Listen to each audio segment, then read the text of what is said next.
ఎప్పుడైతే assembly elections అయిపోయిన తర్వాత కొద్ది రోజులకే మాజీ మంత్రి మల్లారెడ్డి గారు ప్రస్తుతం ఎమ్మెల్యేగా ఉన్నారు కాబట్టి ఆయన నేనే పోటీ చేస్తాను లేదా మా అబ్బాయి పోటీ చేస్తారు, అక్కడ నుంచి ఎవరు పోటీ చేసినా సీటు మాత్రం మాదే, ఇలాంటివన్నీ కూడా మాట్లాడిన సందర్భంలో లాస్ట్కి వాళ్ళకి కాకుండా రాగిడి లక్ష్మారెడ్డి గారికి ఏదైతే ఎలక్షన్లో ముందు పార్టీలోకి వచ్చారో ఆయనకి ఇచ్చారు అనేది.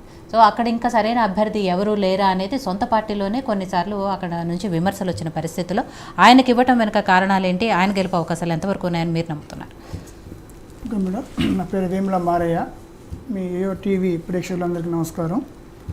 ఇప్పుడు మన ఇద్దరు మిత్రులు చెప్పిన దానికి నా సమాధానం ఏంటంటే, దేశ రాజకీయాలు మల్కాజ్గిరిలో ఒక ప్రత్యేకమైనటువంటి పరిస్థితి ఉంది.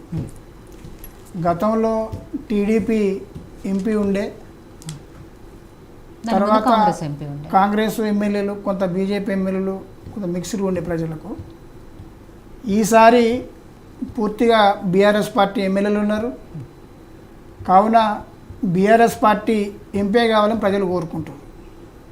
వీళ్ళిద్దరు చెప్పినట్టుగా బీజేపీ నాయకుడు మా నాయకుడు, కాంగ్రెస్ పార్టీ నాయకుడు మా నాయకుడు అని చెప్తున్నారు. కనుక మీ ఇద్దరు నాయకులు మా కంపెనీలో తయారైనటువంటి గుడ్డ, మీ ఇద్దరు నాయకులు మా కేసీఆర్ గారు తయారు చేసినటువంటి నాయకులు. ఆ ఇద్దరు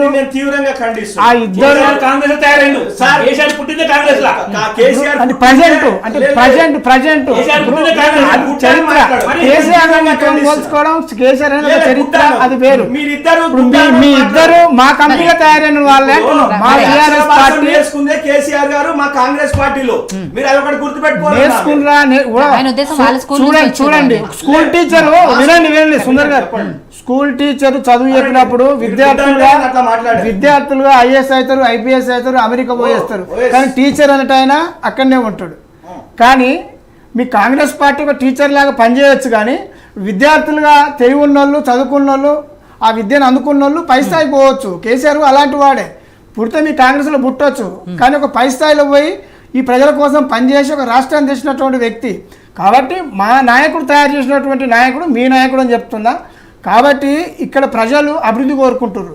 ఇప్పుడు మీ ఇద్దరు చెప్పినట్టుగా మీరు మన ఓయిడ బల్లలు గుద్దుకొని మా ప్రధానమంత్రి అట్లా చేసిండు, మా రేవంత్ రెడ్డి ఇక్కడ ఇట్లా చేసిండు. ఎంపీ గుండి ఏం చేసిండు రేవంత్ రెడ్డి గారు?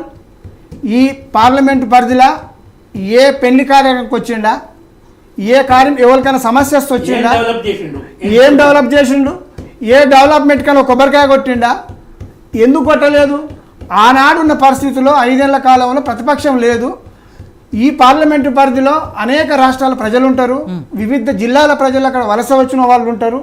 కాబట్టి ప్రశ్నించకుంటున్న నినాదాన్ని నమ్మి అతన్ని గెలిపించారు. ఏం చేసిండు? ఈ ప్రజల్ని ఎప్పుడు కూడా స్థానిక ప్రజలుగా, తన ప్రజలుగా చూడలే. ఆయన ఎంతసేపు మైక్ అందుకొని రాష్ట్రం అంతా తిరిగి నేను ప్రశ్నిస్తున్నా చెప్పి రాష్ట్ర నాయకునిగా ఎదిగి పిసిసి అధ్యక్షుడై ఇవాళ సీఎం అయి వచ్చిండు.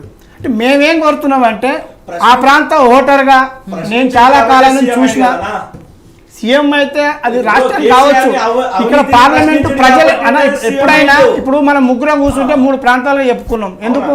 పార్లమెంట్ ఒకటైనా మన నివాసం ఉన్నట్టు అసెంబ్లీ వేరని చెప్పుకున్నాం. ప్రజలు కూడా అదే కోరుకుంటారు. ఆయన సీఎంగా అయినా పిఎం అయినా పొద్దున నాకేమైనా ఆపద వస్తే నాకు వచ్చే నాయకుడు ఇవ్వడం కోరుకుంటారు ప్రజలు తప్ప, ఆయన ఏదో 5 మినిస్టర్ అయినంత మాత్రాన, సీఎం అయినంత మాత్రాన కాదు. ప్రజాప్రతినిధి నాకు అందుబాటులో ఉంటాడా లేదా? ఇవాళ మహేందర్ రెడ్డి కాంగ్రెస్ ఉన్నాడు, తాండూరు పోవాలి మేము రేపు ఓటర్గా, అది నివాసం ఏడా? రేపు గెలిస్తే ఎక్కడ పోవాలి? ఈటల రాజేందర్ గారు గెలిస్తే అక్కడ ప్రజలు ఎక్కడ పోవాలి? ఇప్పుడు వినండి, రాగిడి లక్ష్మారెడ్డి గారు ఎంపీ అనే మీకు ఇప్పటిదాకా ఒక పదం వాడారు. కౌన్సిలర్కు, కార్పొరేటర్ కూడా సరిపోయిన ఎంపీకి ఎట్లా వస్తాడు, ఎమ్మెల్యే స్థాయి కూడా కాదండి. ఎప్పుడైనా రాజకీయాలల్లో ప్రజలు పార్టీ వైపు చూస్తారు. వినండి సామాన్, ఎప్పుడైనా స్థాయి కాదు. ఇప్పుడు రేవంత్ రెడ్డి, నేను స్వయంగా 18లో అదే కొడంగల్గా ప్రచారం చేసిన, మీ భాష చెప్తున్నా, రికార్డ్ అయింది కదా. ఆయన చిన్న నాయకుని తీసుకొచ్చి ఎంపీ చేసారంటే, ఎంపీ పార్టీ చేస్తుంది, పార్టీ వైపు ప్రజలు ఉంటారు. ప్రజలు ఎవరు నచ్చితే వాళ్ళకి గెలిపిస్తారు. చిన్నోళ్ళ పెద్దోళ్ళ చూడు. ఇప్పుడు నాగర్ కర్నూలు ఎంపీ ఉన్నాడు, ఓనాడు మేము కేటీఆర్ గారి ఆఫీసుకు పోతే ఇద్దరం కలిసి కింద కూర్చొని ఛాయలు తాగేవాళ్ళం, గంటల తరబడి ముచ్చట పెట్టేవాళ్ళం. ఇలా ఎంపీ అయ్యిండు.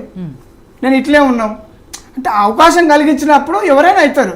రాగి లక్ష్మణరెడ్డి మా పార్టీ కొత్త కావచ్చు కానీ మీరే చెప్తారు మా కాంగ్రెస్ నాయకుడు అని, సీనియర్ నాయకుడే కదా, అతనికి పార్టీ అవకాశం ఇచ్చింది, ఆ అవకాశం పార్టీ ముందు పెట్టుకొని తిరుగుతుంది.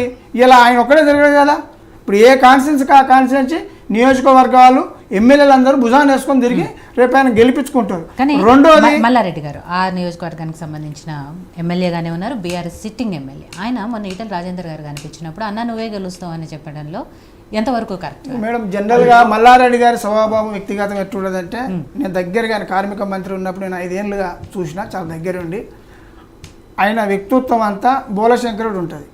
అంటే ఒక మనిషి కలిసినప్పుడు హ్యాపీగా మాట్లాడడం, ఆయన మన ఇంటికి వచ్చినప్పుడు పలకరించడం, అబ్బా నువ్వు గొప్ప లీడర్ బయట చాలా పెద్దోనివి, మారయ్య నువ్వు చాలా చిన్న స్థాయి నుంచి పైకి ఎదిగినావు, మమ్మల్ని కూడా అంటాడు. కానీ గెలుస్తావని పెళ్లి సందర్భం ఎవరైనా నువ్వు అక్కడ కలిసినప్పుడు నువ్వు ఓడిపోతావు అనలేం కదా. ఇప్పుడు మనం ముగ్గురం కూర్చున్నాం, ప్రేమగానే మాట్లాడుకున్న వ్యక్తులు ఇక్కడ వచ్చింది ఒక వ్యవస్థ నుంచి మాట్లాడానికి వచ్చినాం. డెఫినెట్ ఇప్పుడు ఆయన మీరు పోటీలో ఉంటే నువ్వే గెలుస్తావు అని చెప్పి అనలేం కదా.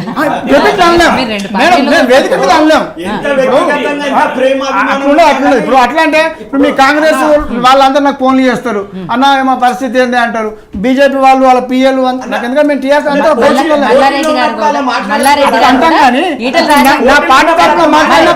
మల్లారెడ్డి గారు కూడా ఈటెల రాజేందర్ గారికి పర్సనల్ గా ఫోన్ చేసి నువ్వే గెలుస్తావు అంటే ఎవరికి అభ్యంతరం లేదు. నలుగురిలో కలిసినప్పుడు ఒక పార్టీకి ఎమ్మెల్యేగా ఉండి ఇంకొక పార్టీ నుంచి ఎంపీగా పోటీ చేస్తున్న అభ్యర్థిని అలా అన్నంత మాత్రాన ఏం గెలవడం ఉండదు, ఆయన అన్నంత మాత్రాన ఓడడం ఉండదు. అలా సందర్భం ఏదో పెళ్లి కనుక అక్కడ వ్యక్తిని అన్నొచ్చు, కానీ ఆయన పార్టీ కండవ కప్పుకొని ఒక వేదిక ద్వారానో లేకపోతే ఒక సభ ద్వారానో అంటే అది పార్టీ యాక్షన్ తీసుకుంటుంది, ఊకోదు. ఇప్పుడు కేసీఆర్ గారు కేటీఆర్ గారు యాక్షన్ తీసుకుంటారు, అది మంత్రి ఎమ్మెల్యే అయినా ఎవరైనా ఊకోరు. ఇప్పుడు నేను మాట్లాడినా, ఇప్పుడు నేను పార్టీ కండవ కప్పుకున్నప్పుడు నా పార్టీ గురించో మాట్లాడతాను, ఇతర పార్టీ గురించి ఎందుకు మాట్లాడతా? ఆయన పరిస్థితి అదే ఉండొచ్చు, దాన్ని పట్టుకొని మనం కొద్దిగా కాదు. ఇప్పుడు అక్కడ ప్రజలకు ఏం కోరుకుంటారు, అక్కడ రెడ్డి అన్నను బలిక బక్రం చేసిండు మేడం కేసీఆర్ ఎట్లా అనుకుంటాం, అట్లా 100%. ఎందుకు అట్లాంటి తాండూరు అట్లా అనుకుంటా మహేందర్ రెడ్డి తీసుకొచ్చి ఇప్పుడు మహేందర్ రెడ్డి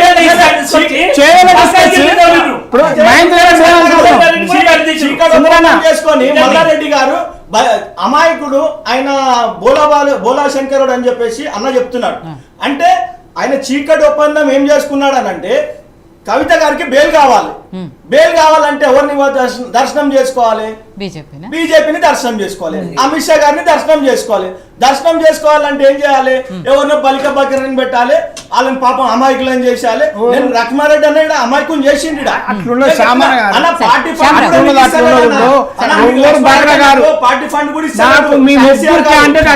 పరిచయం మీ ముగ్గురు క్యాండిడేట్లు బీజేపీ అయినా కావచ్చు కాంగ్రెస్ అయినా కావచ్చు, ఈయన ట్రాన్స్పోర్ట్ మినిస్టర్ ఉన్నప్పుడు నేను సభలు పెట్టినా, ఇప్పుడు ఈటెల రాజేంద్ర గారు ఆర్థిక మంత్రి ఉన్నప్పుడు అనేక సమస్యల మీద పనిచేస్తాం.